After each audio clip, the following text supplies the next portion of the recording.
Nangangarap na maging isang sikat na MLBB content creator na maging katulad ng ibang mga sikat katulad nila Inuyasha at Misaki at madami pa. Ikaw isa ka din bang small content creator kagaya ko? Ako kasi noon nung wala pang nagsusuporta sa akin ay nag-upload pero ako nagsimula talaga ako mag-upload sa TikTok. Alam nyo ba kahit 5 views lang ang video ko ay natutuwa pa rin ako kasi may nanonood sa akin. At kahit pa man ganun ay hindi pa rin ako tumigil sa pag-upload kahit na pangit ang video na ina-upload ko. Lagi kong iniisip na kung may pag-asa ba ako na maging katulad ng mga sikat na content creator.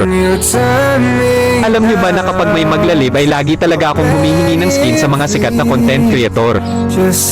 Wala kasi ako skin noon hahaha simula nung na-download ko ang injector ay nagagamit ko na ang mga dream skin ko. Nung umalis si mama at pumunta ng Manila para doon magtrabaho doon ko naisipan na ay kwento ang buhay ko sa Facebook at sa TikTok. Alam nyo ba nung paggising ko hindi ako makapaniwala na